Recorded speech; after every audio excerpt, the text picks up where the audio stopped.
All right, it is time now once again for the Dawn and Eli Take on the World podcast.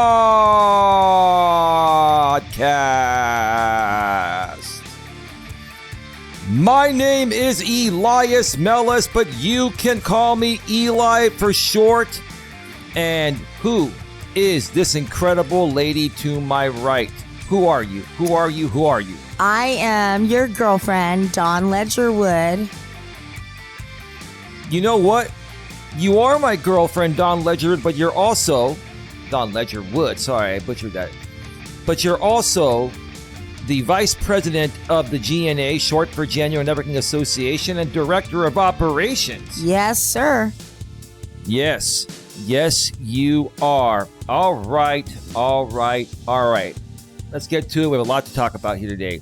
Welcome back to another episode of the Don and Eli Take on the World podcast. This is episode number 59, and today's topic is why people are evasive online and offline. One more time, episode number 59 of the Don and Eli Take on the World podcast is why people are evasive online. Now, today's theme, Don, is evasion, accountability, deflection, honesty, direct communication, and emotional maturity.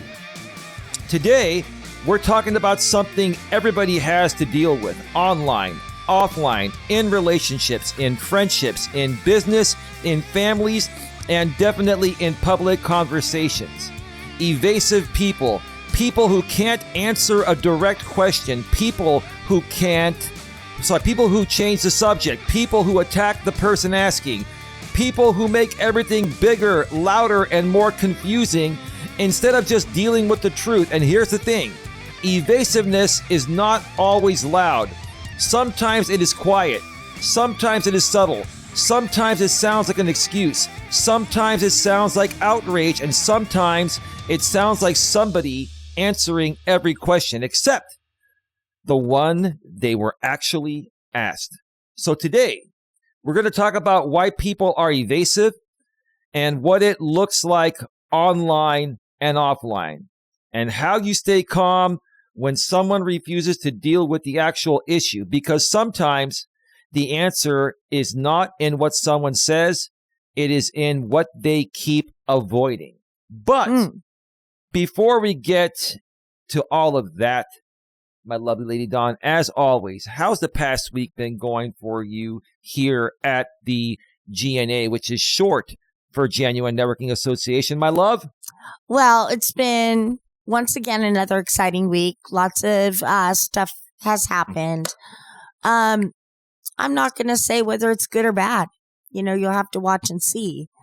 But yeah, lots of stuff going on and a lot of things that I really don't want to talk about, you know? It's behind the scenes. It's behind the scenes. Well, I get it. I understand some things need to stay private and stay behind the scenes. But yes, also, what I'm hearing in our neck of the woods, we're primarily on YouTube. The podcast is on our main channel, GNA, Genuine Personal Development, but we're also throughout the entire audio-only podcast network. We'll share more about that in a bit. But the people on YouTube, there's a big community on YouTube, and YouTube is a very collaborative community, meaning that creators work together to grow exponentially together, okay? And a lot of people have been afraid to work with us because of some things we've been dealing with regarding one drama hate group where 8 months ago or so, I ended up suing their main leader. And now I've also ended up suing in the same case at another defendant, basically the next person closest to the leader. The one that, creates the next amount of content in that group, and they overlap. And so because of what these people have been doing to us and coming at everyone that they see is associated with us or wants to associate with us. Some people are afraid to say certain things. And some people are afraid to collaborate with us because they fear being attacked by this group. And I'm here to say that needs to stop. It's done. Say what you got to say. You want to come and do a show with us? Come and do a show with us. You want to talk about something? Talk about something. Now, if it's something truly private to the point of where you wouldn't be mentioning it, regardless of what's happening with these people, I can understand that. But if the point of not mentioning something is because the fear that these people are going to retaliate with their content, you cannot let these people or anyone silence your First Amendment right here in the U.S., which is freedom of speech, okay? Freedom of expression and also freedom of the press. You have the right to talk about things as long as you're not defaming someone and as long as you're not violating their intellectual property, their copyrights, or their copyright or their right of publicity. And we don't do that. We don't, right? We don't. Now, was what you were going to hold back something to do with this group, or was it something else? Well, I mean, I do go by the four-wall theory, and there are things that stay in the four walls. I agree. And things that you can open those windows and let out a little bit. So, with that being said, you're going to start talking. No, I'm not. Oh, okay. Sorry. You want me to talk, huh? You want me to say You want to know something? Here's the thing. I love you so much. A lot of the people in this one hate group on YouTube, or the people in podcast land, try to stay together, try to keep, intact what's going on here. But I'm sure the people in the podcast land are also aware of what happens on YouTube. Okay. The bottom line is this, is that I want people to just be themselves. You were massively attacked by this group for years. I've been massively attacked even longer. You've been with me about 4.5 years now. And, we've been through the ringer. And at this point right now, we have sued the head of the snake. We have sued basically the ringmaster of the group.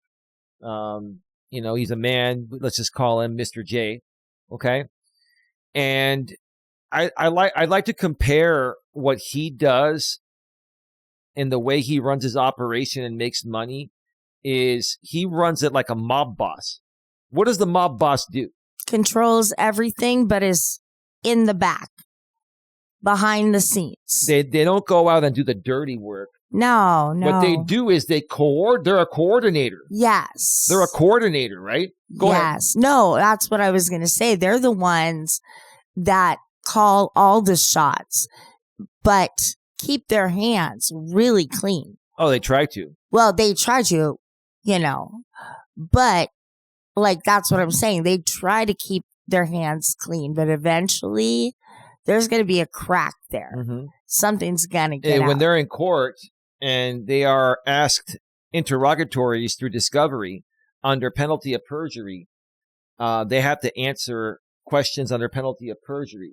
At that point, when they're in court, they can't hide anymore. They have to come out and actually state what they know, or state, why there isn't any information that someone like me that has a right to seek discovery for these issues, state what isn't actually happening. You cannot be evasive like this guy has been. We're going to get into that. He's going to be a part of the story. My lawsuit is a big part of this topic here, but we're also going to talk about why people are evasive in general, right, Dave? And how to avoid the situations. Right.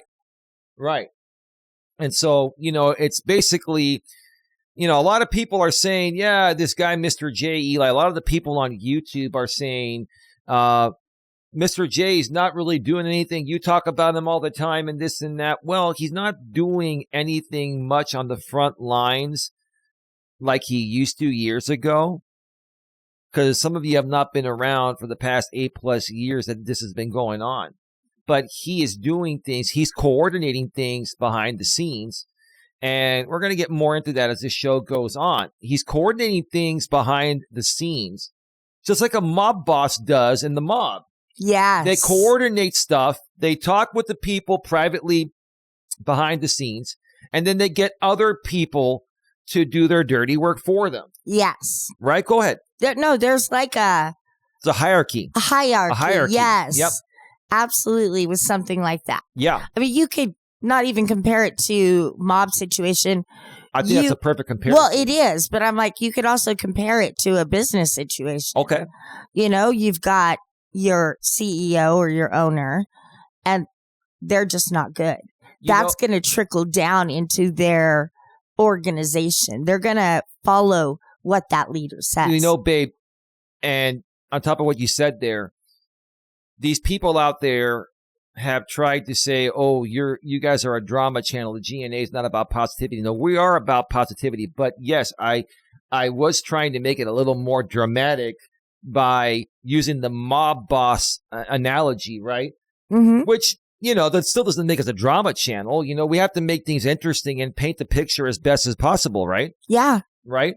But, again, just because, we react to things, we defend ourselves from people doing dumb things to us, doesn't mean we're a drama channel. It means we're correcting the record, and we're using personal development to try to show the difference in contrast between how somebody properly behaves and how someone doesn't, right? That's the bottom line. Yes. And these people that are saying you're a drama channel are calling us that because they don't like the fact that we can clearly distinguish what's good behavior and what's not, and use all of your shitty behavior to anyone out there that's doing things in a shitty way.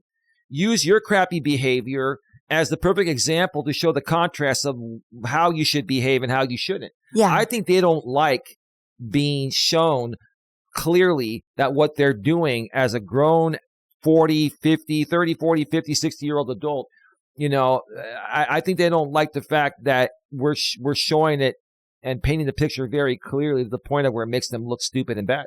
Mm-hmm. And that's why they call us a drama channel. We're not.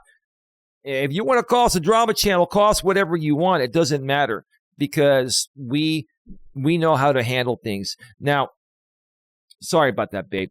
I know I was jumping in there. This topic to me today is it's another intense topic. Yes, I agree. We've been dealing with a lot of intense things lately. And because we're so raw and real here at the GNA, we want to show you how we feel. We want to share with you how we feel.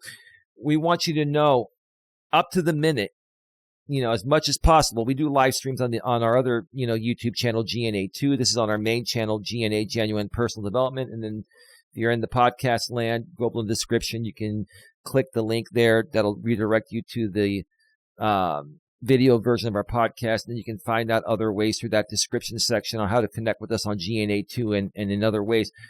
But, this is a very, very passionate topic for me because what it all boils down to is I'm tired of bullies. These are cyberbullies. Yes, they are. That are cyberbullying people as their content, and they're making a lot of money doing it. In my case, they're cyberbullying us and a lot more. They're using our content. They're rebroadcasting our live streams as they're happening live.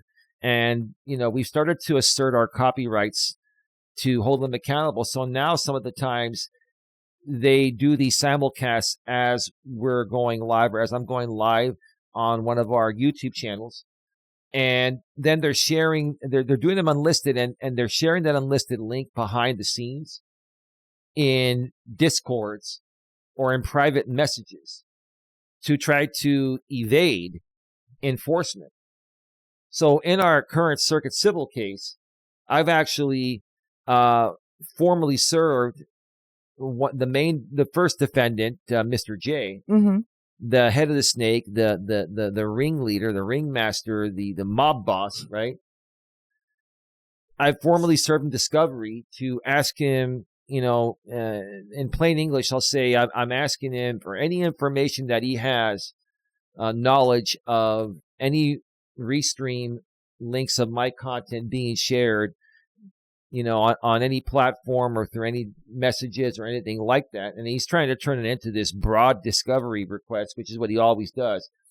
But the bottom line is, it's a narrowly tailored, targeted request regarding unauthorized restreams of my content while I'm live. Mm-hmm.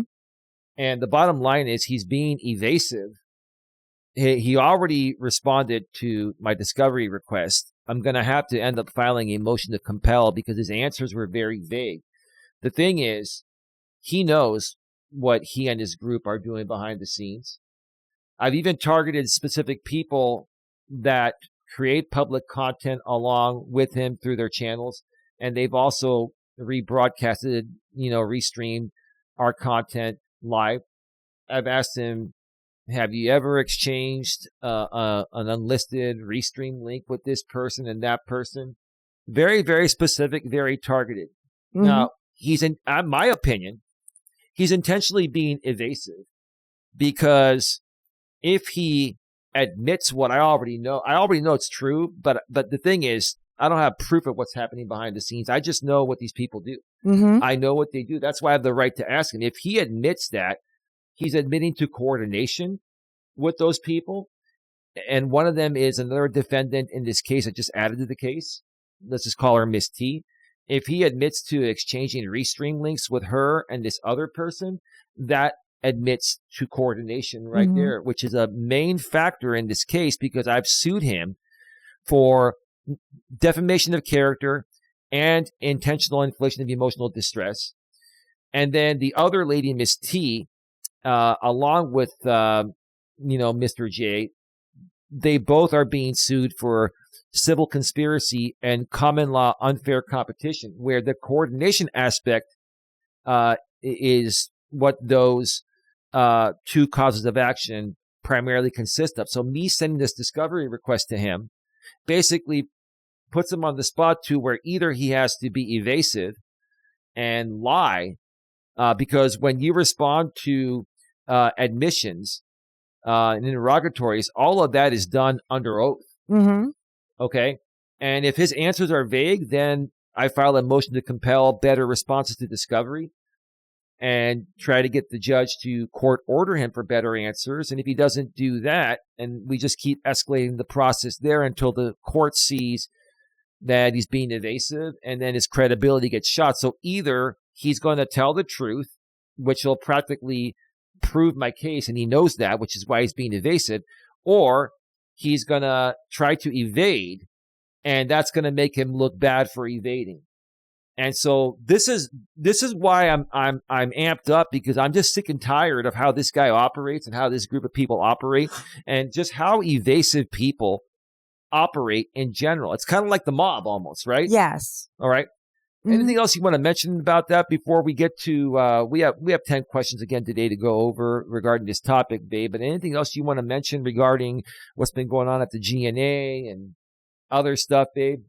All I want to say once again is, and we've done a show on this and we can't stress it enough, don't take today for granted, because tomorrow's not promised.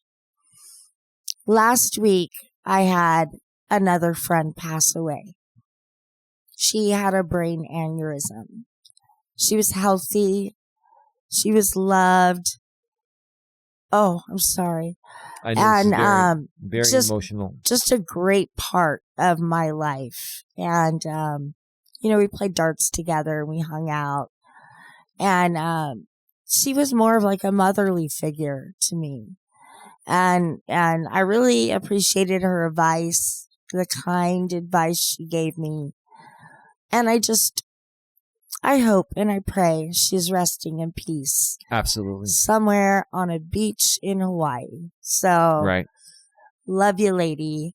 But other than that, everything has been going great in our lives and in the GNA. Babe, God rest her soul.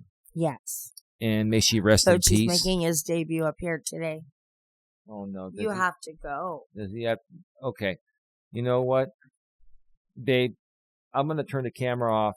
Whoops, I just actually moved your screen. I moved the screen background, but I moved it back. That'll show up on the recording, but I don't care. It's not a big deal. Let me go ahead and turn off the camera. And Dawn is just going to take the big dog out real quick.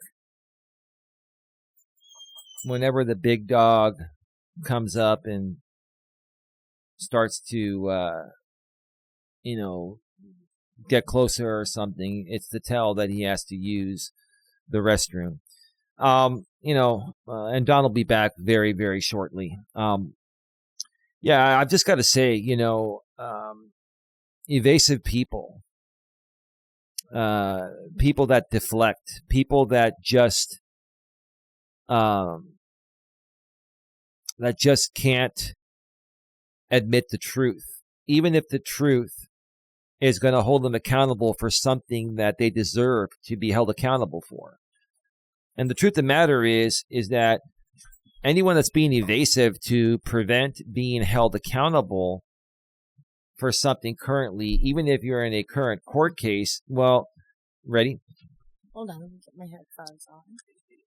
You should have thought about that before you took the actions you did that are forcing someone like myself to hold this guy accountable in this example.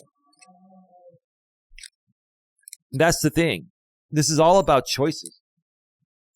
Ready? I'm good. All right, we're good. It's all about choices, babe, because people can choose how they want to show up. People can choose what they want to do to make money and how much of someone's content they want to use and how far they want to push things to keep their narrative going for, in this case, content, audience retention, audience donations and stuff like that, commercial exploitation and all that. These are choices that people make. And this guy in particular made these choices years ago and never thought about what these choices could cost him in the future. Mm-hmm. So now he has to be evasive, which is his only last card to try to somehow, win this case, which it's just not going to happen. Mm-hmm. But anyway, now that you're back and the big dog is all good, ready to get to the 10 questions? Oh, yeah, let's go. All right. So we're going to go through the first 5, and then we'll take a break, and then we'll go through the last 5 and wrap it up. We're at 23 minutes. Okay. All right. So, Dawn, number 1 is the foundation question. Let me ask you, babe, why do you think some people have such a hard time answering direct questions? And we were just kind of talking about some of the reasons, but why do you think some people have such a hard time answering direct questions? I think, bottom line, they might be embarrassed by their actions, or they have no validity, or proof or anything to back up what they're saying or what they're attacking you on. They want you to tell them information, but they won't tell you. So I think it's because they know they've hit rock bottom, honestly. Well, to add to that, yeah, and we can go back and forth even once you turn it back to me when you're done. It's partially embarrassment. I think nowadays people are Bochi. Come over here. Sorry. The dog is over on the other side by the camera. By the camera. And, yes, being embarrassed is one thing, but nowadays people have been embarrassed so much on YouTube and other social media platforms. It's not even mainly about embarrassment. It's about liability. People want to do things to get attention and make money. And the best way to do it is to do things that are not right or that push the boundaries or are outrageous, mm-hmm. right? Yeah. They know that's the best way to get attention and make the most money. But that also, shifts their liability into high gear, right? Yeah. I think people are more concerned with liability.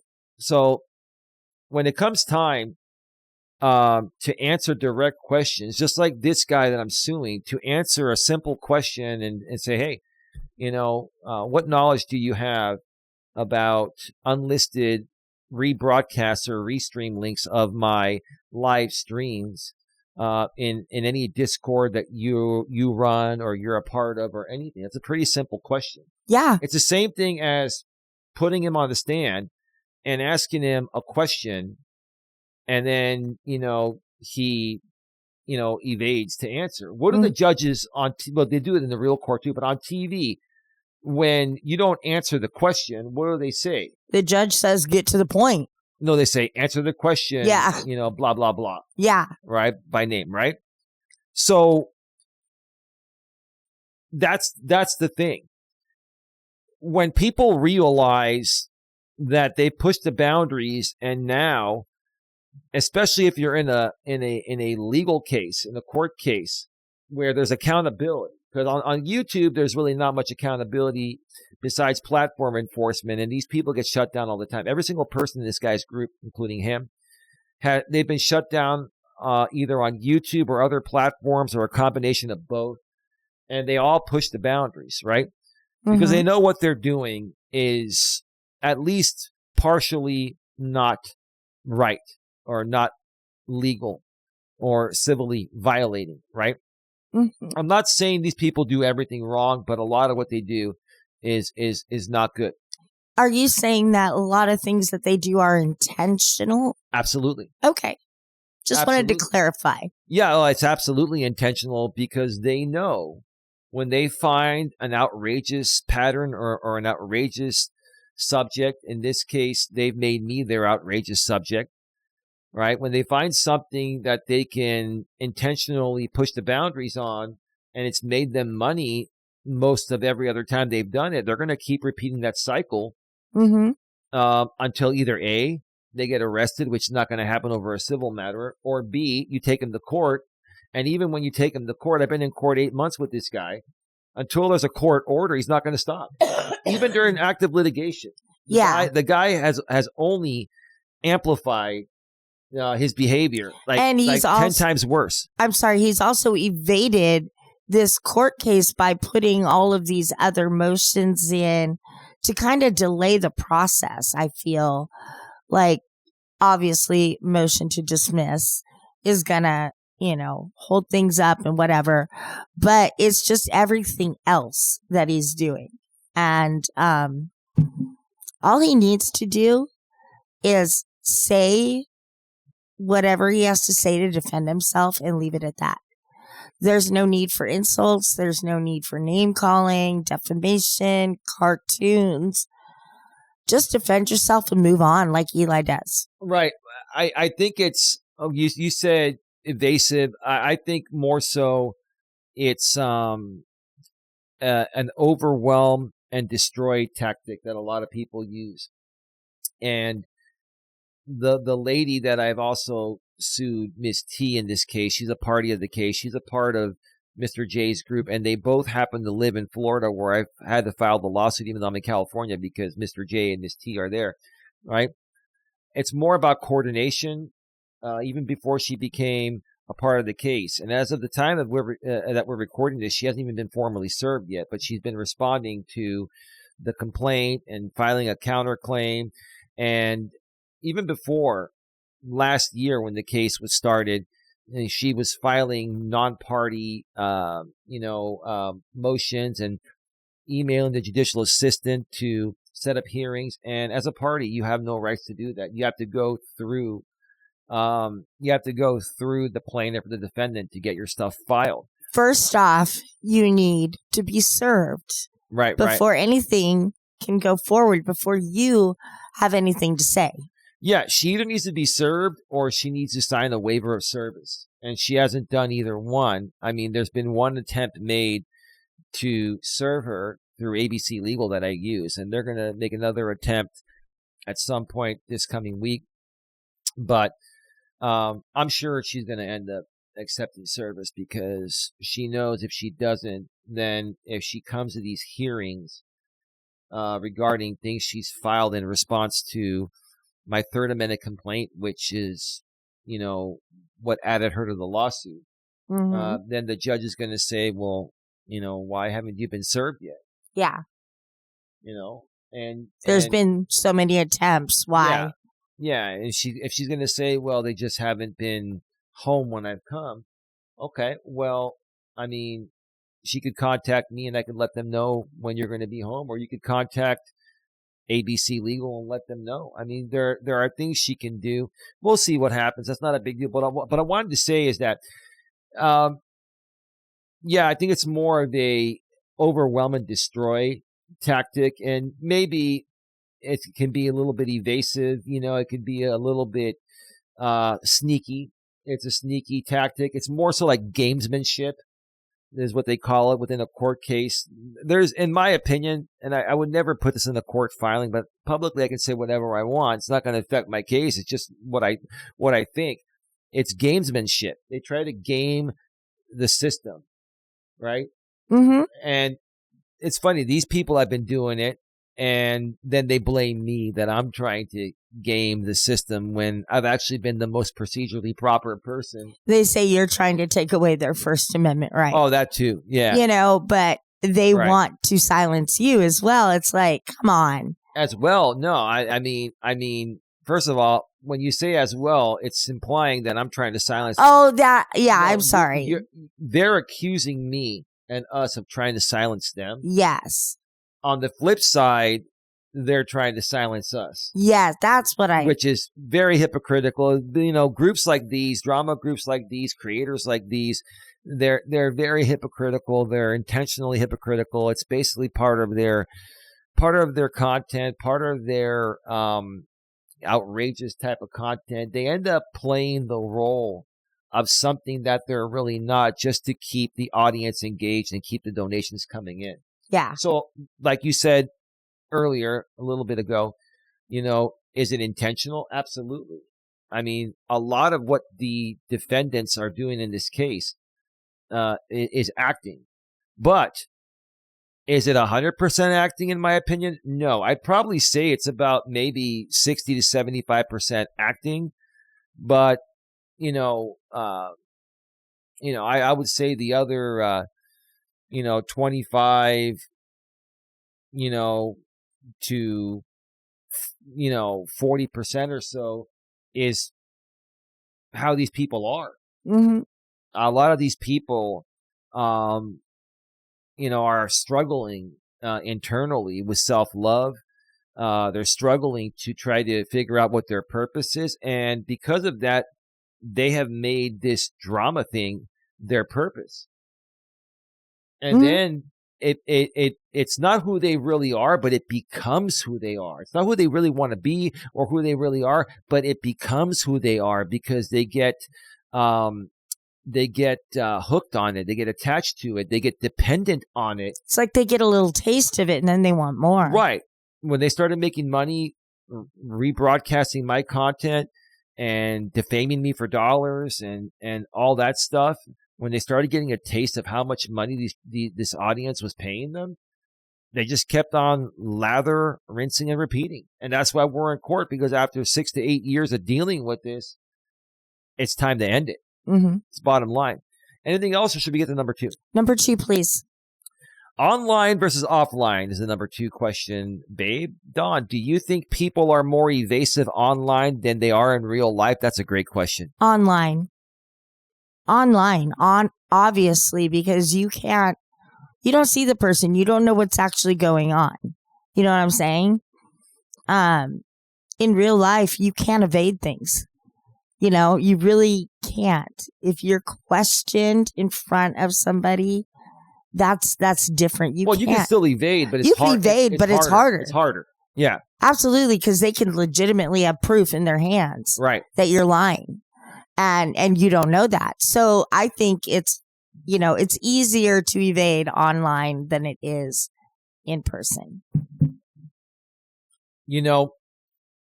I was just thinking here, because we have another hearing scheduled on June 18th with the first defendant, Mr. J, the one that I sent the latest discovery request recently.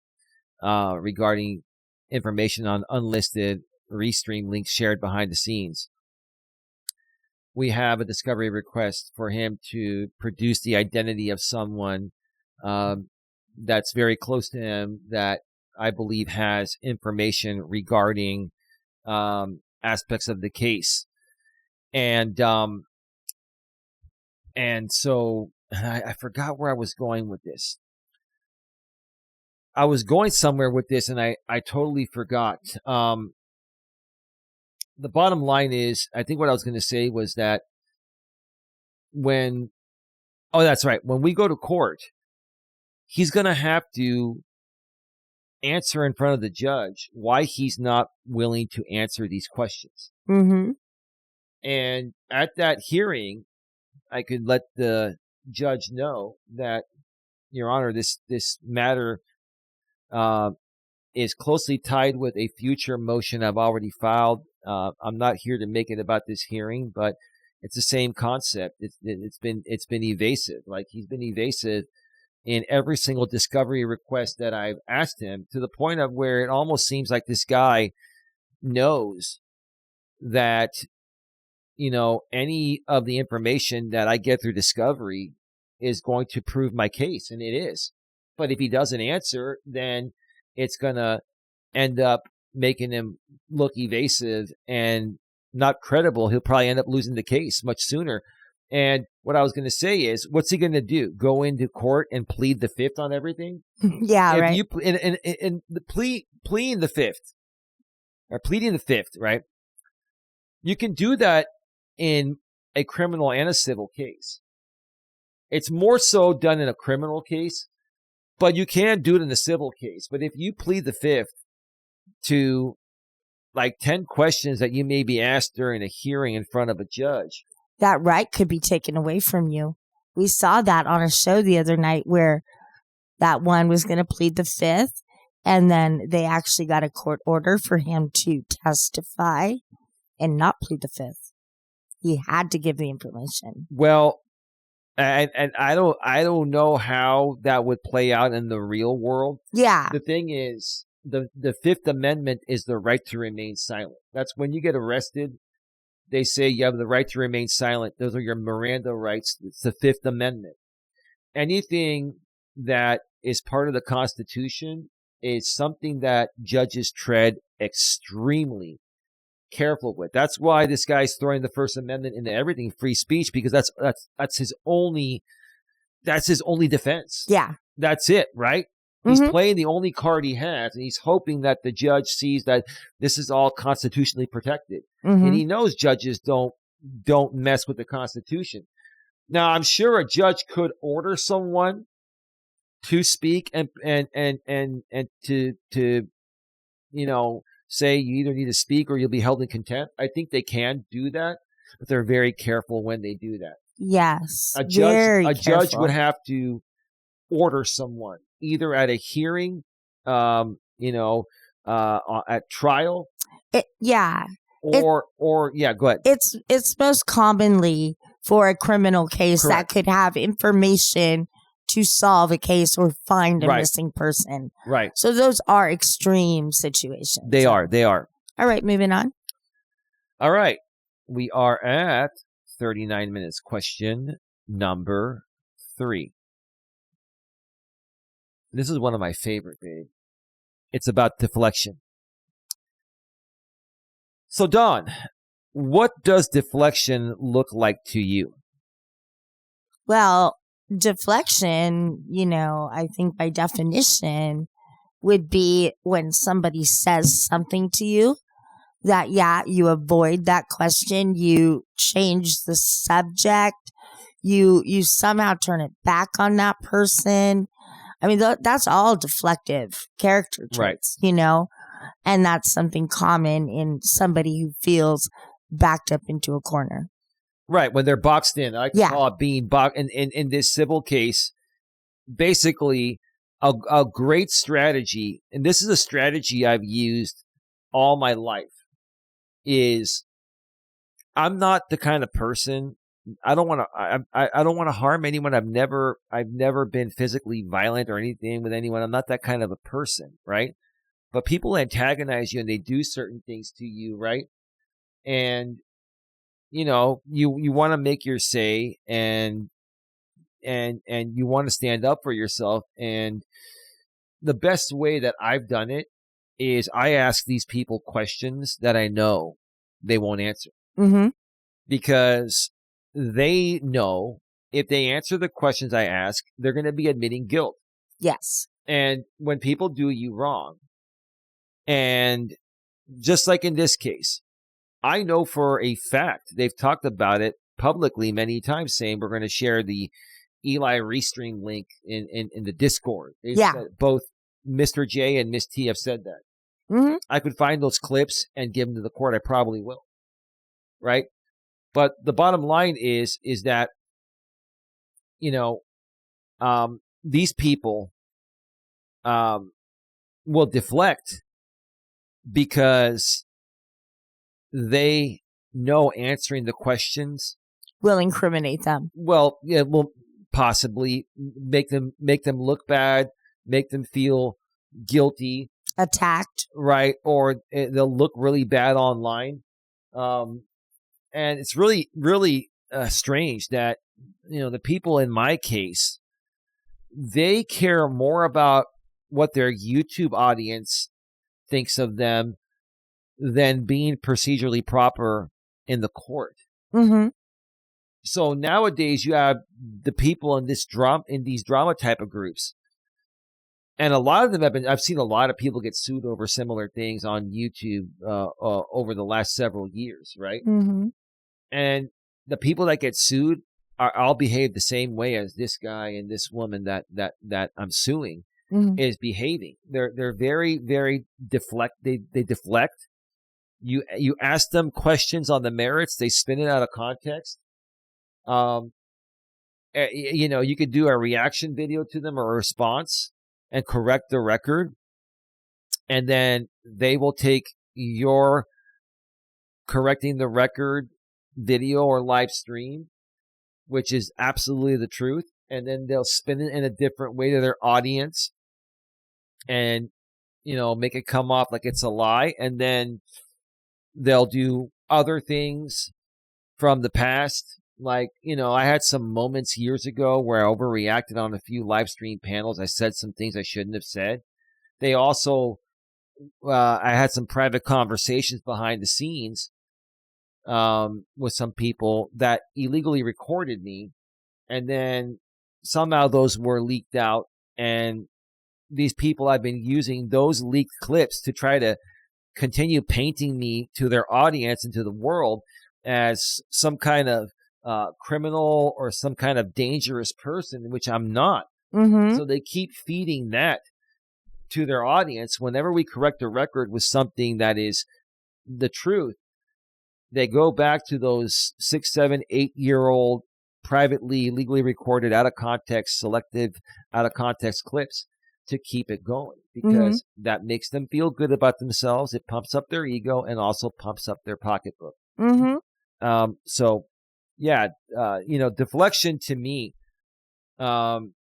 is basically someone not wanting to answer any question that they're asked, legitimate question they're asked truthfully, because it destroys them. But is my question destroying them, or is their behavior and their initial behavior that even prompted me to ask that question, is it really us or myself that's destroying them, or are they destroying themselves? Exactly. Okay? They're destroying themselves. They know it. They just don't care. They don't care. They don't want to admit it, because the bottom line is they're performing on YouTube for money, and so they can look good too. But it's all hogwash. At the end of the day, right? At the end of the day, the people that create this type of content, like the two people I've sued, they go and they live their life, and they may end up turning this stuff off, right? but it's in the back of their head that the next time I'm on YouTube to make money, I've got to behave this way again, or I'm not going to get the same result. I'm not going to get any result, right? And what y'all should do is go and look at another YouTuber that's actually making more money than you and take after those actions. You know, if they're being positive and making more money, then maybe you should take that route. But look at other YouTubers. Don't just focus on the GNA, because you already have a bad taste in your mouth about us. So your best bet is to go out there and learn from somebody else. Well, they actually love us, babe. Oh, I know they love us. Here's the thing. You know what's funny, babe? They actually love us. Because nobody, even the drama group, would not focus 6 to 8 years on the same person if they didn't love us. Right? Yeah, and they would only bring up the explosive things. They wouldn't cover you every single day. You know, they would cover things that you might have done or, you know, they've done or whatever. But other than that, you're not doing anything and they're still reacting. Yeah. Well, again, it gets them attention. It makes them feel like they have a purpose. It's a false sense of purpose, in my opinion. And it makes them money. And they've tried other things when they don't do this, and it doesn't get them nearly as much attention or nearly as much money. Yeah. Right? Mm-hmm.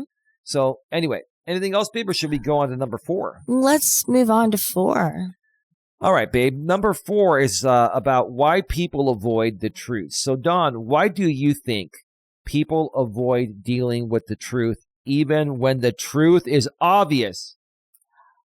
To avoid any criticism, any punishment, any, you know, it's they're doing this because they know that they've done something wrong and they're trying to justify or cover it up.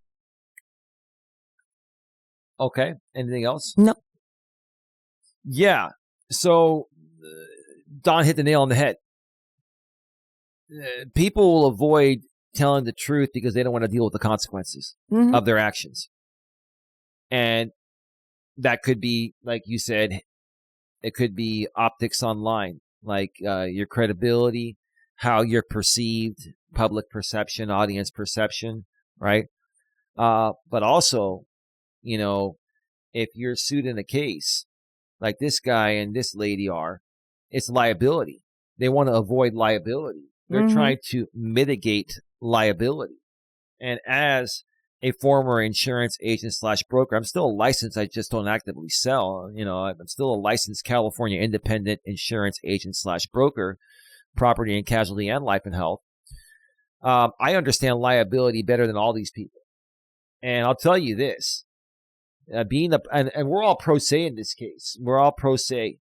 And being a pro se litigant and understanding liability at the level I understand it with my over 15 years of being in the insurance industry is a huge advantage. And I understand why these people are avoiding the truth. They're avoiding the truth to try and avoid liability. And that's why we're in court, because the court is the place to go where you try to resolve things with people like I did with both of these people I'm suing now. I tried to resolve things on regarding them years ago, and they just kept telling me to shove it up my culo, right? So I said, okay, I guess I will shove it up my culo and sue you then, right? Okay, that's cool. That's cool. I'll take your advice and shove it up my rear end.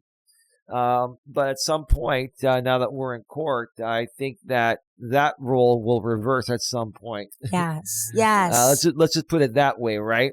All right. You like that, huh? Yes. It's almost bathroom time, huh? Yes. Oh, so you're trying to get me to speed things along. Yes, the Queen, urgency, yes. the sense of urgency, baby. Urgency. All right, one more question.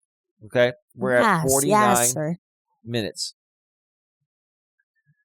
All right, so question number 5, Don, the role of ego.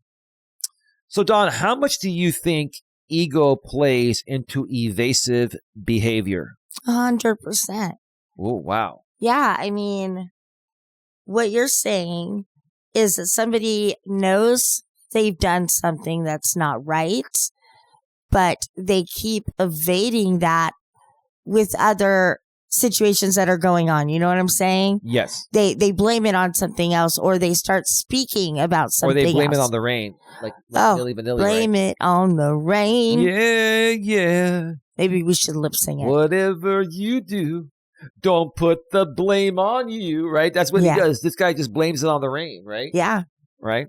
Well, he'd blame anything if it actually affected him. He'll blame anyone but himself.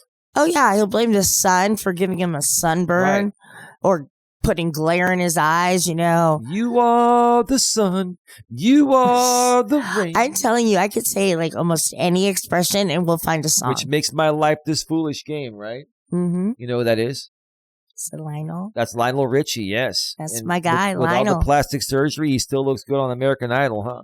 Oh, yeah. Yeah, looks like in his 40s or 50s. What, he's like 74, 75? I think so, yeah. But I've always, before American Idol, I've always loved Lionel Richie. Mm-hmm. All night long?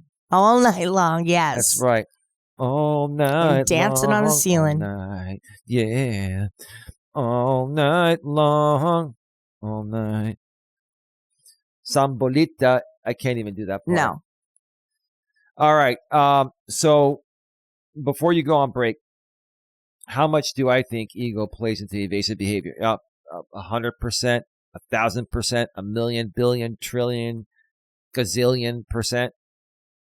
It's all about ego. It's all about pride and ego because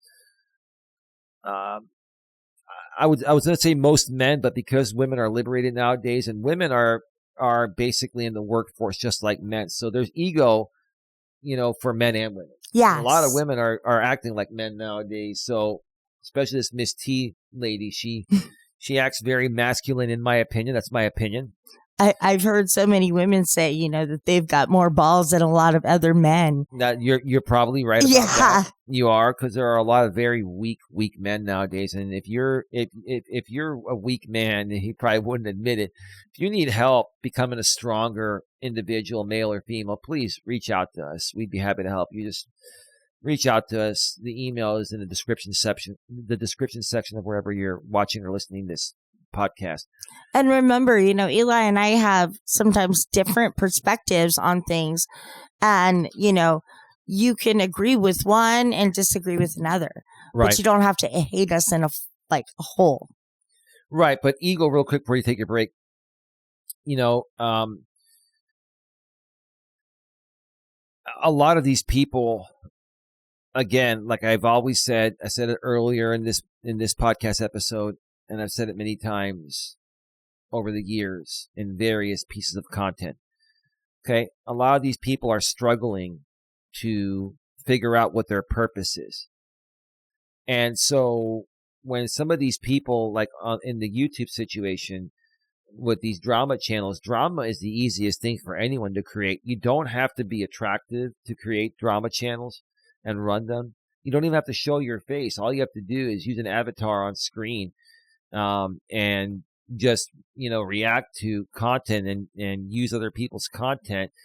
I would say if you're going to do something like that, don't just pick one other person, pick 3 or 4 that you can comment on, that way you're actually getting a broader view. You're not just taking one person and their actions and their voices and following that and disagreeing. You're probably wondering, why are they just picking us and mainly just us? Because number one, a lot of the people in that group, some of them used to be a part of our community, and a lot of those people flipped because of many of the things that defendant Mr. J has said and done in the past. I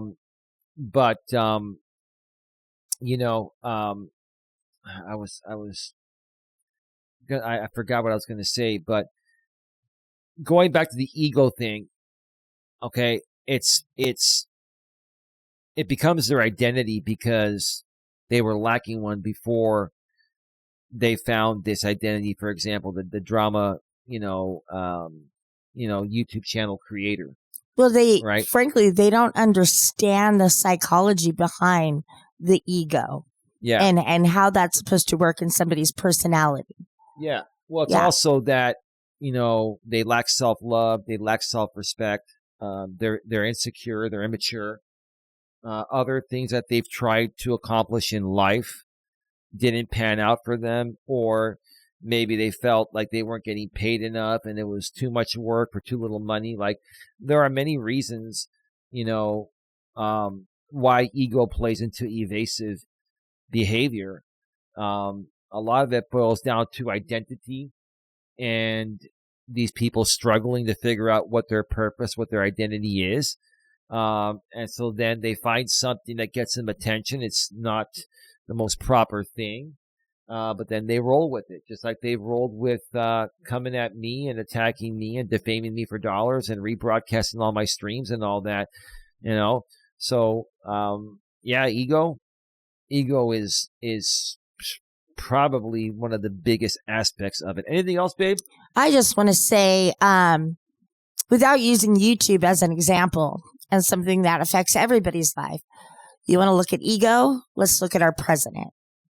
Our president feels he has the right to spew any negativity over anybody he quote unquote doesn't like or thinks is not smart. That is an ego that is very hard to deal with. Well, you know why he does it? Because it's the same reason these people on YouTube.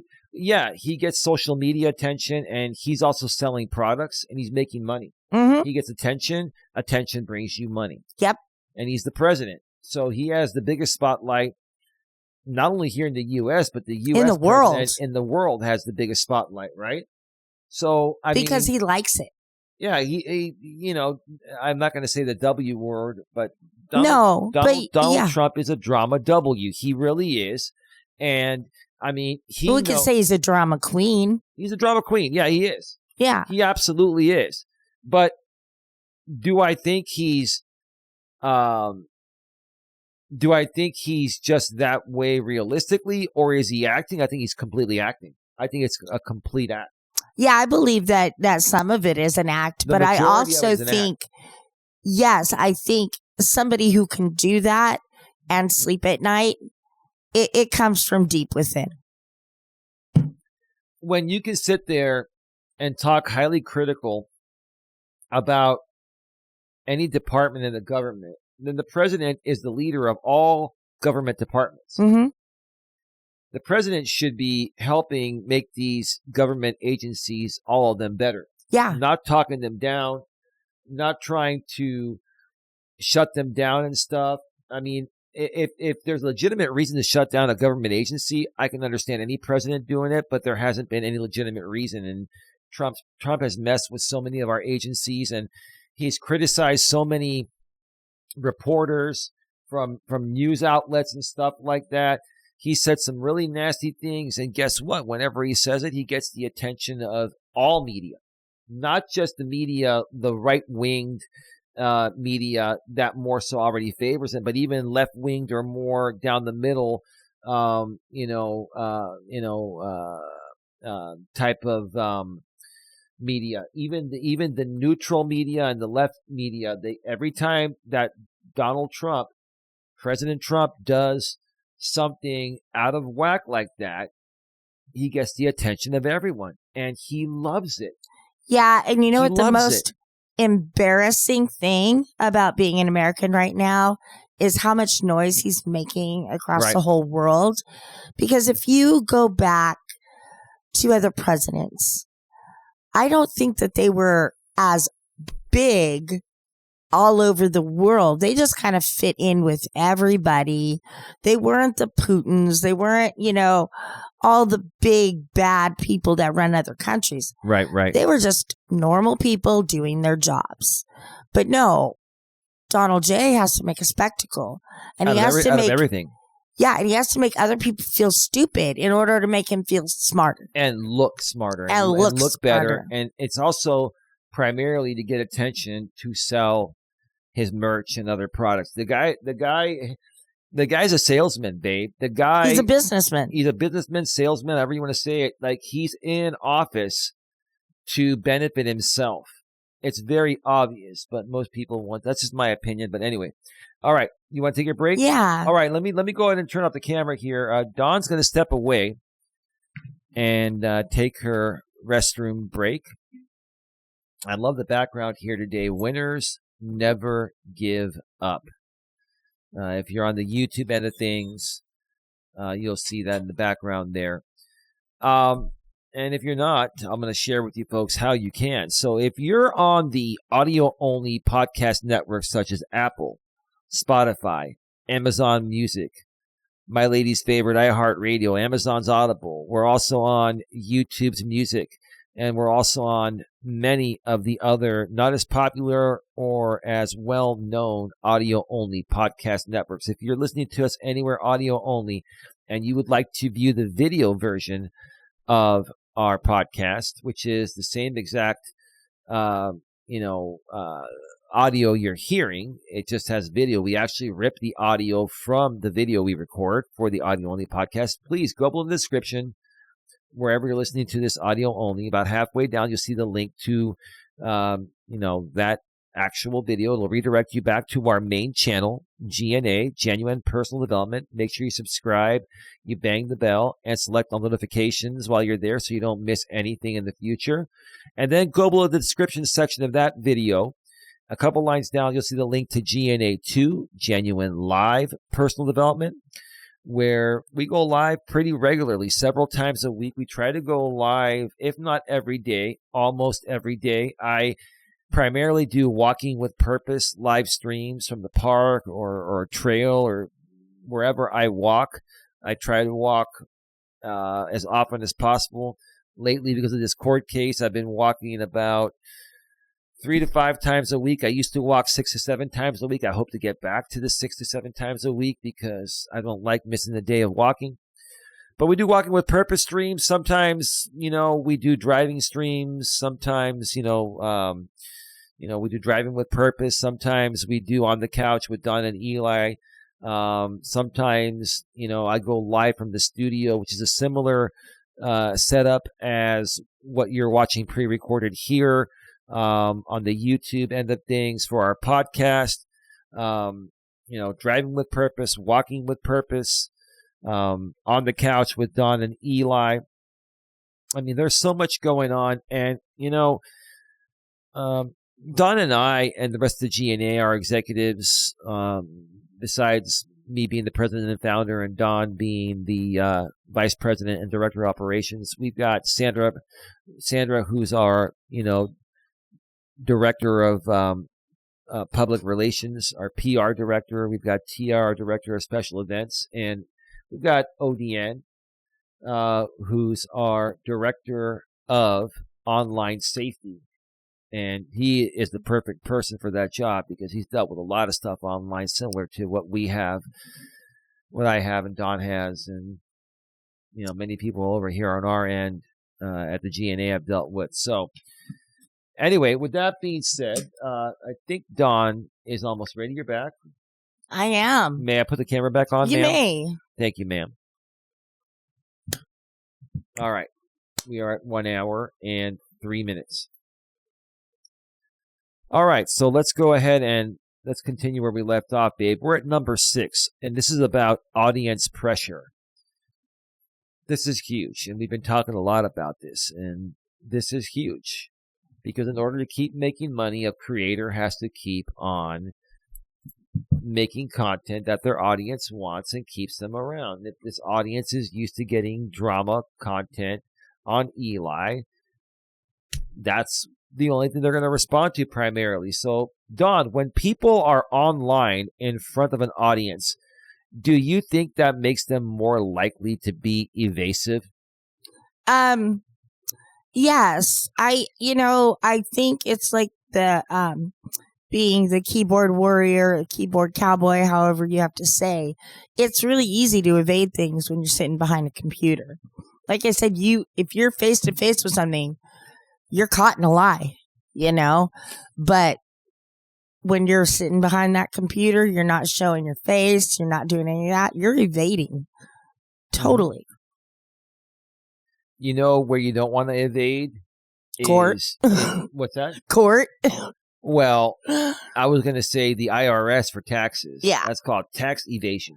Yes. Tax evasion is the worst thing you can do. Because, that's the federal government. Yeah, because the bottom line is if you evade the IRS and they audit you and then you owe all this in back taxes, you could end up going to jail for that. Yeah. It's a serious offense. People, it's a criminal offense. Yeah. And seriously, file your taxes. It was funny. I have to share this story because there was some guy we used to call Red Pill Fizzin'. And we used to say back then that we have reason to believe that somebody we used to follow is evading taxes. And one time he came on one of my streams and said, that guy's creating tax invasion. I think he put it in the chat. No, he came in the chat. He put tax invasion, not evasion. Invasion, like he was making it sound like invading the IRS office. Yeah, going and invading the IRS office, which would get you arrested and could probably get you shot. Too. Yeah, I was going to say it could get you killed. Yeah, but no, dude, it's tax evasion, like the topic we're talking about here today. Yeah, I'm sorry. Did you want to add something? Oh, no, go on. When people are in front of an audience, especially for a drama group, especially for a high conflict, outrage type of content creator, someone that just likes to talk smack about people, right? Yeah, excuse me. Yeah, they are far more likely to be evasive. Mm-hmm. This guy, Mr. J, lies to his audience every day regarding what's happening within the court. So when I send him discovery requests, which don't get filed with the court, typically unless you have to file a motion to compel because your discovery request is not being responded to properly, right? But the bottom line is, this guy basically tells his audience usually the complete opposite of what's happening. And it's funny, over the last 8 months, and we've had 4 hearings already in this case, right? Over the last 4 months, over the last 8 months, every time this guy has lied to his audience about what's going to happen in the case, the complete opposite happens. Yeah, that's the funny thing. But the funny thing is these people keep coming back. They keep supporting him. They keep believing him over me, or at least they're playing it that way, right?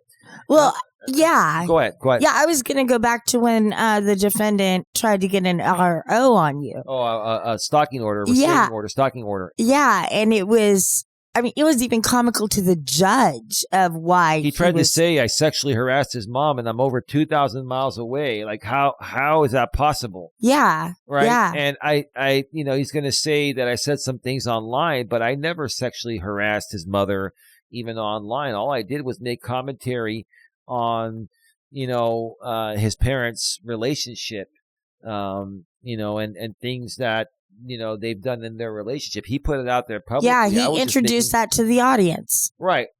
And, there may have been some things where, I was doing what's called rhetorical hyperbole. I was poking a little fun at the situation, but everyone knows that was just poking fun. So he tried to use all that. And when we went to court, the judge said, do you know what sexual harassment is? I mean, the judge had to ask this guy if he knows what sexual harassment is. If you have to have a judge he was what, 38, 39 at the time? He was 39, I believe, at the time. If you have to ask a late 30s grown-ass man, if a judge has to ask him if he knows what sexual harassment is, after bringing a false sexual harassment claim on me, that says it all. Like, that just says it all, right? I mean, but anyway, yeah, I mean. And they thought that was a win. that whole side thought that he won. No, he that didn't win case. anything. He didn't win anything. No, and he's getting destroyed in this case, and so is that other woman. Like, the thing is, I'm not trying to destroy anyone. I just want them to stop the civilly violating behavior. I want Yeah. them to stop the defamation. I want them to stop violating me commercially, and basically stuff like that. They can talk about me all they want. They can even use my content, our content under fair use small clips. But what these people do is they run a full hour or two long rebroadcast and make me the hook of their content, make me I forgot what the right way to say it is, but they make me the product of their content is what they do, right? Yeah, it would be like on television if like somebody was coming in and videotaping like the Survivor people and then claiming it's theirs on their station, know? And I mean, obviously we all know CBS owns that. So like some random cable And company Viacom, can't right? come in and say, what? Viacom Paramount. also. Yeah. But some other random cable company can't come in and say, oh, we're the ones that put out Survivor because we have the clips. Right. The clips don't back it up is what I'm trying to say. Yeah, I mean, like the news, they can show like a 30-second or 1 minute clip of a Survivor show, and you know what? It's fair use, right? But they're not going to sit there. Okay, we're live on the 10 o'clock news tonight, and we're going to restream in real time Survivor right now. And, Yeah. I mean, seriously, no one would do that. No one in their right mind would do that. It's called a watch party. Mm-hmm. And people do it because it entertains their audience. They pick a target. They use their content. They pick a target their audience is going to be stuck like glue to and donate like glue to the person making the content and running the watch party. And then when they start making money doing that, go ahead. I would say good point. Right now, the Super Bowl and the Turning Point show. Oh, yeah. Two things. I mean, the Super Bowl halftime show comes from the NFL, but Turning Point decided to put on their own halftime show on another channel. Turning Point's halftime I did show also. better than yeah, the same. I'm just bringing it up that's a great example. And you know what? Turning Point, they're more conservatives over there. Yeah. And the bottom line is, here's the thing. I don't have yes, Don and I are slight left liberals. We're more down the middle, but we're slight left. But we have conservative friends. Two of our executives, Sandra and Tia, are conservative. They're Trump supporters. We get along. Half my friends in Hollister are Trump supporters. Right. The thing is, we don't judge people based on their political party preference or choice. If we're going to judge people, it's based on their behavior. We can agree to disagree, but it's how we agree and disagree. Yeah. We shouldn't attack each other when we disagree. We disagree. We have a conversation. Maybe have a little bit of a debate, and that's that. But at the end of the day, hey, we disagree. We shake hands. Well, we move on. That was an example. Yeah. You and I, yes. We would hug and walk away, Right. That's what we would do. Yeah. I want to go back to liability for a second. Go ahead. That's my specialty. I was thinking, okay, so when a comedian comes out and does a roast on a celebrity, they have to probably sign something for liability so the person that they're roasting can't sue them for anything they say. So it's like the whole Jimmy Kimmel. He roasts the president. The president should not be able to sue him or get him fired for what he says. Yeah, but here's the distinction. Yes, liability matters, but what Kimmel and the rest of the comedians are doing is they're roasting based off of verifiable, provable facts. Yeah, it's not like they're just making this shit up. They're not making it up. They're bringing it to the forefront, and that's what's triggering Trump. You see, there's nothing that triggers someone more than the truth. But is the truth defamatory? No, it's protected speech. The truth. That's why they always say, what does the truth do? The truth shall set you free. Yes. The truth shall set you free. and free speech Mm-hmm. is all about the truth, Mm-hmm. right? Yes. Free Yes. speech is not about, I mean, you could even, some lies can be considered free speech, but it just all depends. Is it something that's going to harm someone? If you lie and call someone a criminal or embezzler, like these people have called me in this guy's group I'm suing, then that's defamatory. But if you just talk a little smack and I just think this guy's an idiot or something, Yeah, like that, yeah. that's I think that he's rhetorical. acting stupid right now. Yeah, exactly.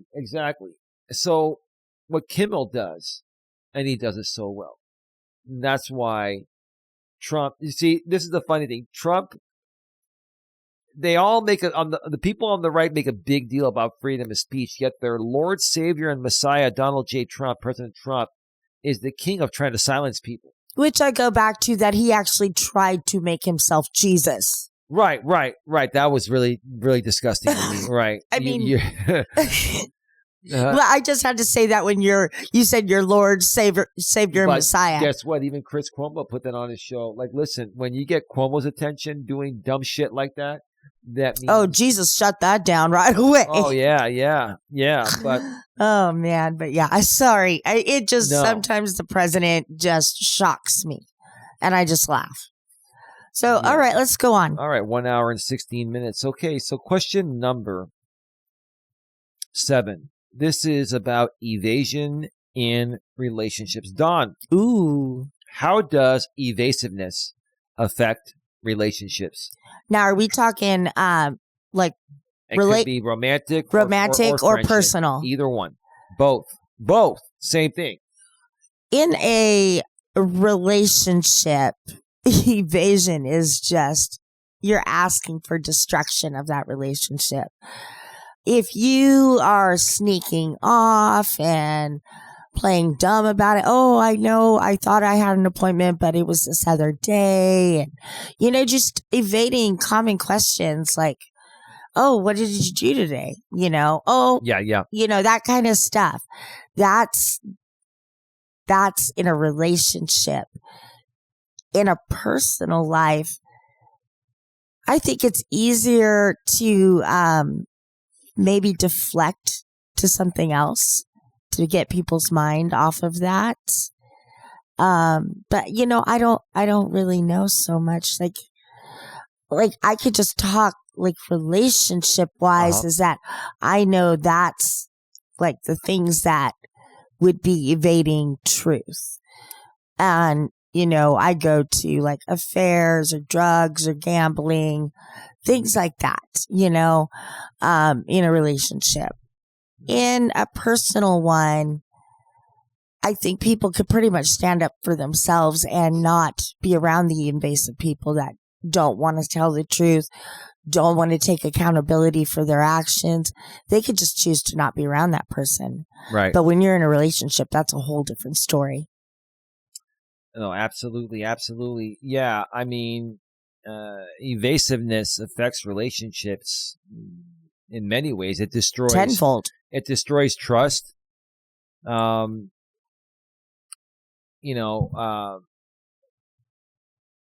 people can handle difficult conversations. What they can't handle is being played with. When someone keeps dodging, when they keep changing the subject, when they keep making you feel crazy for asking a fair question. I mean, that's something that drives me more crazy than anything. But this guy that I'm suing, Mr. J, I mean, I'm suing Miss T at the same time now, same case. This guy, Mr. J, he always deflects when you ask him a fair question. So I just stopped dealing with the guy. Like, I used to go on some panels with him 7-8 years ago. And when I started to realize that this guy's very evasive and he doesn't answer fair questions. He's just about drama. Go ahead. That kind of evasiveness, they turn into gaslighting. He is a gaslighter. That's exactly what it is. Yeah. He's a gaslighting extraordinaire, but then he wants to come back and say, I'm a gaslighter. All I'm doing is calling out the erratic behavior. Yes. But yeah. yeah, I mean, when you're trying to have a conversation with someone that is like Mr. J, the guy, one of the people I'm suing in my circuit civil case, basically, he cuts you off, he asks you a question, and then you start answering it in a fair way. He picks up immediately that you're not going to answer it his way. Mm-hmm. And so then he cuts you off and he says, just tell me the truth. Don't deflect. Don't deflect. And then he doesn't let you answer, and he just keeps saying, don't deflect. And it's like, well, if you would shut up for 10 seconds. It makes you feel crazy. And a few times, he's very controlling. He's very controlling. Like 78 years ago, I snapped because I just have never come across someone like him. And then when I finally realized what was going on, now I just either avoid him, and that's another reason why I've sued him, because of what's going on here. You can't deal with this guy in a fair way. But I think I did go on a panel of his a few months back in the middle of active litigation. Nothing wrong with that. Just because you're suing someone in a circuit civil case doesn't mean that you can't talk to the other side and try to work something out publicly or in the real world. And and I go on there on his panel, and I was asking him legitimate questions, and he was deflecting, and then he booted me off. Yeah. He booted me off. Right? I went on there on my own free will, showing I'm not afraid of anything. Hey, it's active litigation. I want to try to, be nice and resolve things. And he was still evading because I kept asking fair questions. Mm-hmm. These people cannot win on the merits. No. There's nothing proper or positive about what they're doing in the type of content they're creating. So when it comes to asking these people a legit question or legit questions full of merit, they deflect, because answering those questions forces them to admit they're wrong or admit guilt or to admit liability. And they don't want to deal with any of those. That's why we call them entitled. Those are entitled people. Entitled, I'm just realizing, entitled people, your only option is court, because they will never ever settle something that is violating you out of court. They will force you to go to court, and then they'll make your life miserable while you're in court until a court order comes down, which would force them to stop. Anyway. They want to be as unreasonable as they can. Right. Until it gets down to a court proceeding. Right. Until a court order happens or a judgment that costs them money, their behavior will never change. Nope. That's called entitlement. Anyway, number 8, babe, staying calm. We are at 1 hour and 23 minutes. 1 hour, 23 minutes. Okay. Question number 8. Dawn, it's about staying calm. Dawn, what do you think is the best way to deal with someone who keeps being evasive? Walk away. Okay. Simply walk away, because you know what? The truth will come out in court. Yeah. So until then, why even feed into the madness? Why feed into their drama and give them stuff? That's what I don't get. I'm like, you know what? If I don't like something, I move on. Yeah. I love music, but sometimes there's a song on I'm just not vibing with, so I just skip the song. Same with the channels on TV, same with YouTube. If I'm not jiving with what that show is or that stream is, I'm just going to move on, Right. And these people don't. They stick on the one channel, and then they all attack. It's like a whole big army against one individual. And when is that ever fair? Yeah. The best way to deal with someone who keeps being invasive, the best way to deal with them usually is to ignore them and to walk away. There's only a handful of times when walking away is not the right thing to do. And I am one of those situations. People are questioning me. Why haven't I walked away? Why do I keep on talking about this guy? I'm not necessarily trying to talk about him. I'm talking about what he's saying about myself and the case I sued him in. That's not right. That's wrong. And I feel it's the right. I have the right to correct the record. Go ahead. It's not like we're just here to bitch about this one guy or this one woman.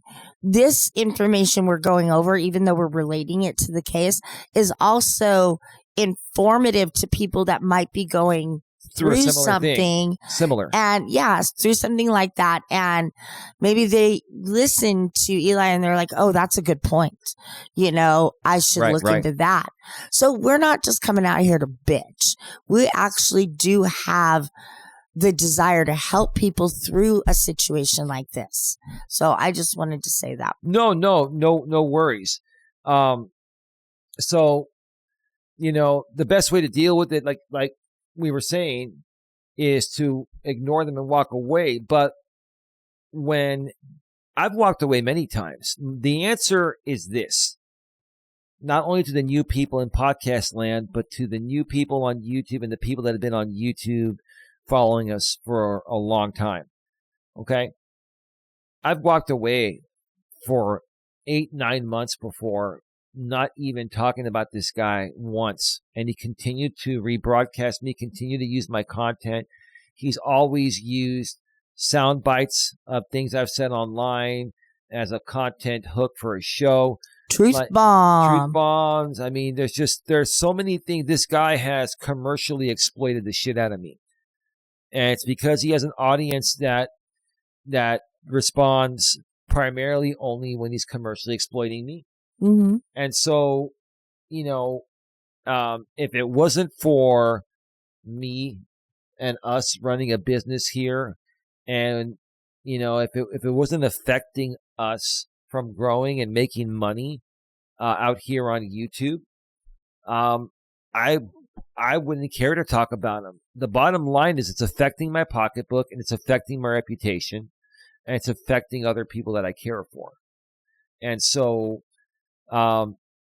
in my situation, I'm going to stand up for myself. I'm not going to sit back.